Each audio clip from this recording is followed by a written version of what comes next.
Welcome to Islamic Life Coach School Podcast.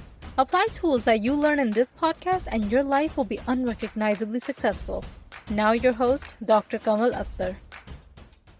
Hello everyone. Peace and blessings be upon all of you. Today I'm going to talk about one of my favorite topics, and that has to do with mind, mindset, thoughts, the nervous system, all of it put together. Our thoughts are a result of invisible forces, but only invisible if we don't open our eyes to them. I'm going to start listing some of the forces that shape our thoughts, and this list is long and by no means all-inclusive. In all of these scenarios, while our initial thoughts might not be under our control, which is the concept of khawatir in Islam, but all subsequent thoughts are in our control. Some of the forces that influence our thinking are, most commonly, our childhood experiences and upbringing. Other forces include trauma response, forces of sexism, racism, Islamophobia, colonialism. Also includes our current relationships, husband, children, friends, colleagues. Thoughts are also shaped by one of the 16 Myers-Briggs personality type, or one of the 9 Enneagram types. They're also shaped by attachment theory, our sexual attractions, forces of immediate and delayed gratification because of the dopamine reward system, and all of the addictions created by it. Our thoughts are also influenced by our current struggles. It could be weight, finances, relationships, threats like war, lack of freedom of speech, or threat to your actual safety. These forces also include music, which has a huge influence on our nervous system. The rhythmic tones directly speak to our emotions. Ever notice how you're able to work out so much harder because you feel so energized your gym is blasting high energy music? Or while you're watching a movie and a sad scene comes, and the scene itself might not make you sad, but the music compounds the emotional effect. All of these are examples of the music influencing the nervous system subconsciously to invoke feelings. And of course, the film and music industry is very masterful at that. Again, this list is not all-inclusive, but it will become clear why I mentioned all of these. So these forces influence the mind to shape it so we think our thoughts that we are currently thinking. We think these thoughts because of these forces on our nervous system, and we create these things out of our thoughts that then in turn influence our nervous system. It is a self-fueling cycle. Depending on which thought you choose, you can vortex yourself upwards or downwards. Then we can also get in this never-ending loop of rationalization when the mind is just an antenna. It is our frequency catcher when it comes to obtaining information. And when I say mind, I mean the thought line in the CTFAR model.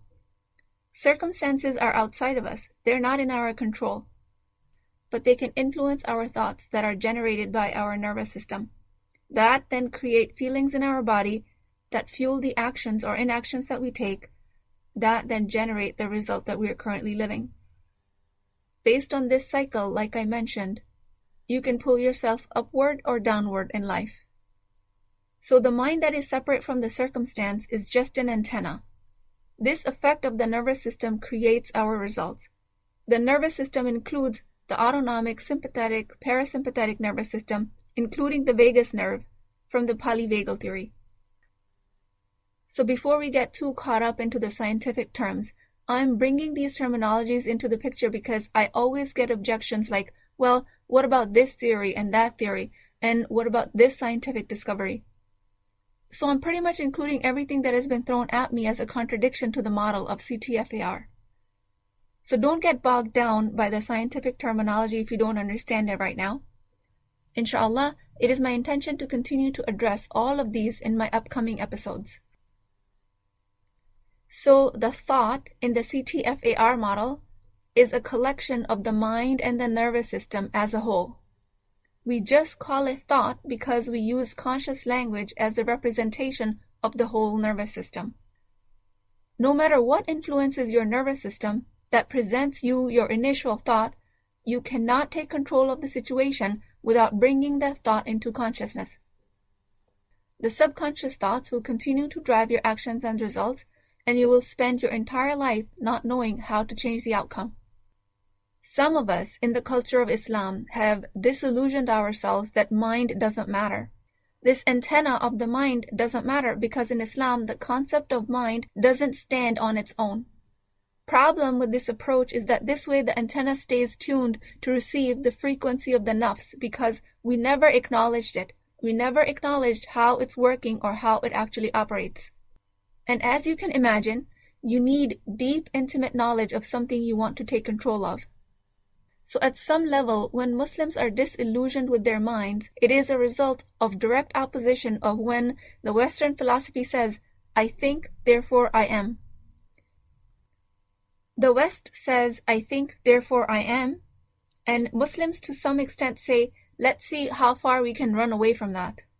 Then we start to say, mind doesn't matter, mind boxes you in, pay attention only to religious obligations, and you'll be fine. Then our religious obligations become empty vessels, mindless actions that we continue to take. When we go to pray, we get distracted. We can't find concentration, so we beat ourselves up. Worst case scenario, we say praying is not for us. When we go to fast, we find it hard. We can't give up smoking or chewing our nails, the craving of sugar. We say I'm not strong enough to fast. When we go to give charity, can't give much because we tell ourselves, I can barely pay my bills. In an attempt to run from the Western extreme of mind as everything, we as a Muslim nation has run to the other extreme of mind has nothing to do with the deeds. All acts of ibadah or prayers are a result of your thoughts and emotions behind it. Otherwise, they are just superficial actions. And Allah subhanahu wa ta'ala rewards actions, no doubt about it, but the reward is exponential if the vessel of the action is filled with the right intentions and emotions. Your commitment to the actions of prayer is much deeper when the right thoughts and feelings are behind it. So thoughts are the language in our brain, influenced by all of the factors I mentioned above. These thoughts create emotions that lead to actions. So the miracle here again is that the thoughts or the language of the brain creates neurotransmitters. We are going from immaterial to material, language to substance, memories, experiences to emotional vibrations and energy in our body. Neurotransmitters are perceived as emotions by our body. We then use this emotional energy to direct actions, like a fuel that any car needs to move forward. So again, language in our brain, neurotransmitters, actions. That's the flow of creativity. If I engage in the act of ibadah, that is charity, but the thought is, I can barely pay my bills, all the khushu evaporates. You might be able to do it forcefully once or twice, but there is no way you're doing it from a place of abundance if you're in scarcity mentality. That thought would lead to a lack of emotional connection to your acts of ibadah. So the mind is not everything, but it's also not nothing. Islam is all about moderation. Mind is the breadcrumbs that lead to our emotional state. As Dr. Abdullah Ratman puts it, it's the tip of the iceberg. Quran emphasizes the need of intellectual thought 750 times, but that intellectual thought is always a function of something else. Most importantly here, it is a function of your emotional state. The thought and feeling pair, which is your qalb. Mind is used as a verb, not as a noun.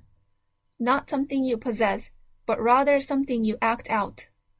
You go to give charity, you're thinking, I can barely pay my bills. Your qalb is constricted, with or without your awareness.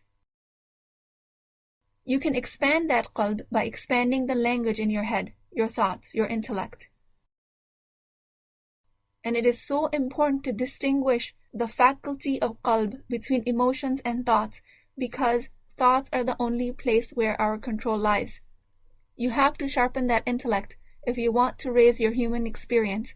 And by intellect, I don't mean your academic performance, or your IQ, or your ability to memorize facts and spit them back out. All of that is a part of the intellect. But what I'm referring to is the quality of your thoughts. You sharpen that intellect and your whole life will elevate. So So this entity of the nervous system that you can control, that will then present to you higher quality thoughts.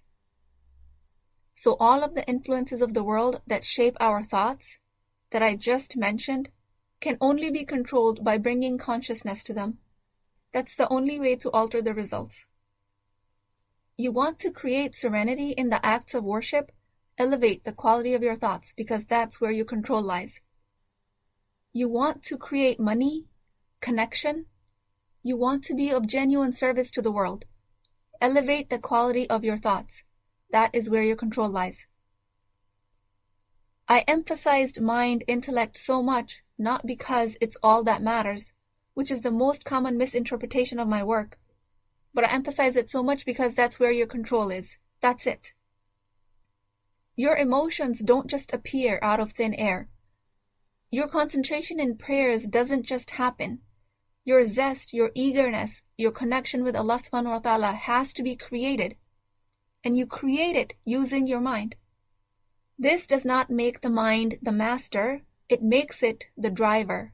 The master is your soul. Soul receives guidance directly from Allah, our Creator. The captain of the ship is the soul. The worker at the steering wheel is the mind. Our soul is our direct connection to Allah subhanahu wa ta'ala. It asks us to submit to the greatest force that is the Creator. Nafs directs us to submit to the created only. And that could be money, degrees, popularity, leadership. All of these are created concepts that belong to the world. The most ironic thing here is that you can aim to achieve all of these things, but your ultimate submission has to be with Allah subhanahu wa ta'ala, because that is the soul's only desire. So human creativity lies for us as Muslims to incorporate the success of the world with the success in submitting to Allah. Mind is not the master, it just controls the wheel.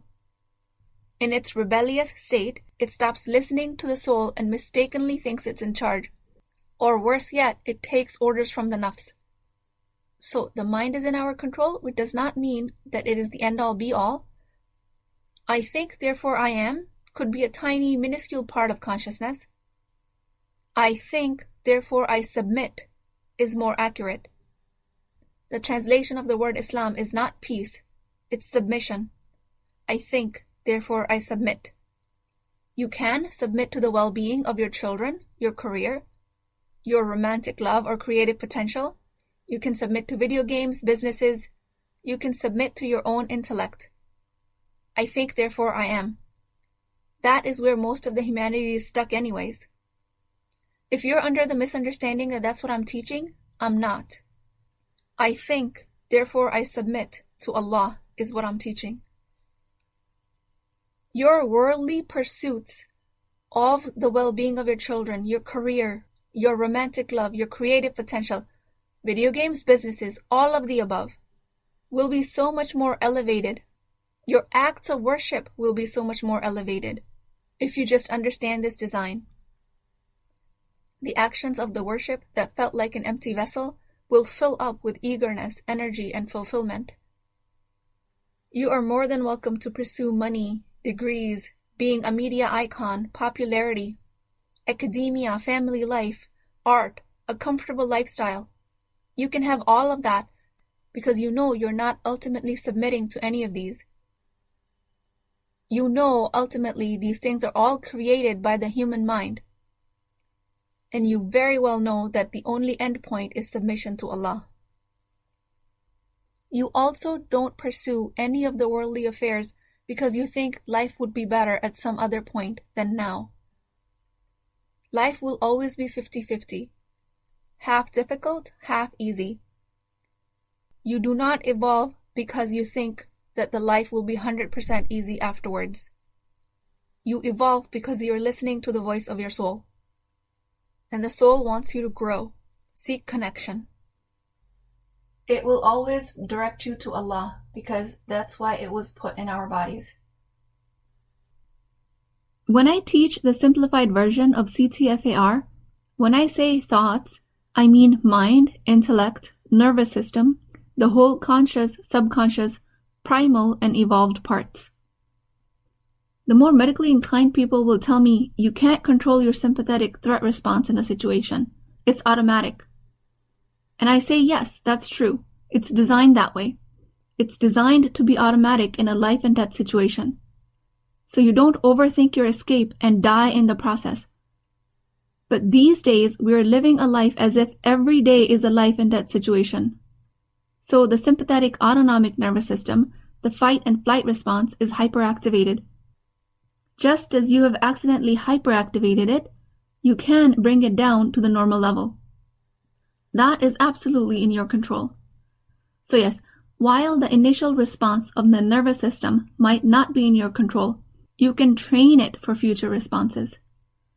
No matter what shaped that initial thought to enter your brain, you always have control over how you respond to it by bringing it to consciousness. If you can separate yourself from the circumstance and learn to choose the response in all future events, you can control the cascade of your primal threat. Not everything in life is a life and death matter, but it will certainly seem that way in a hyperactivated sympathetic response. If it was actually the case that we could not control the autonomic primal response, then we could not stand on the day of judgment in front of Allah, waiting to be judged based on our choices, because we would then just say we were all victims of our circumstances. If somebody had no choice, they could just say after a traumatic event that I couldn't control my reactions afterwards. There should be no judgment for me. We all know that is not the case. Allah subhanahu wa ta'ala takes your difficulties into account, but you will be judged on the choices you made. You will be asked what you did with what was in your control, and that is your mind. So something that prompted this episode was I was recently told that the mind boxes you in. And I agree with that if the mind is the only thing you're following.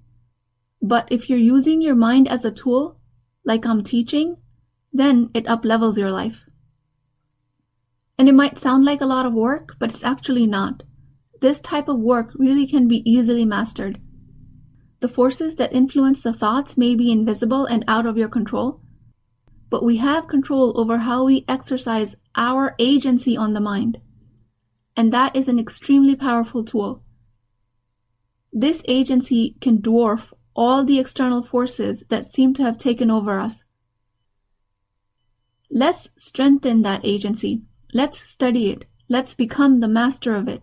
So then we can put the mind in its proper place, which is the steering wheel, taking directions from the soul. Not one force that I saved for last that influences our nervous system is of course the divine. Allah subhanahu wa ta'ala sends us messages indirectly or directly that influence our thoughts.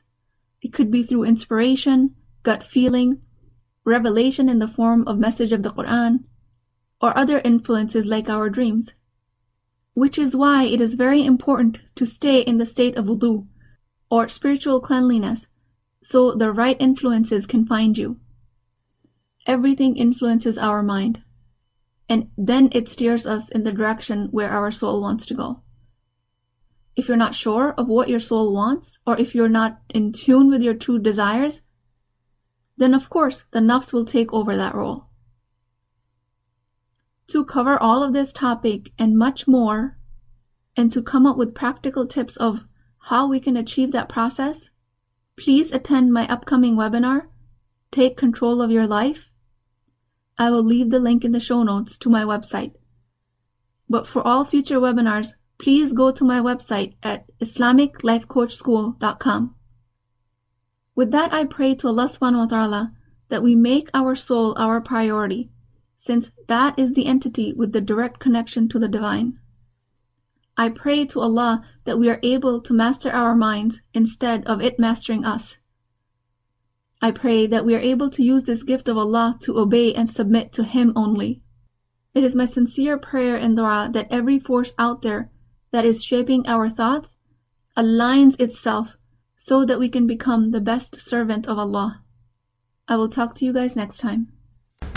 If you're interested in getting coached by me, I'm offering a very affordable opportunity to do that with Wisdom Wednesdays. This is not a course, not a lecture. This is an opportunity for live coaching, real change, with Islamic adab and etiquette. You do not need more information, you actually need a space to create change.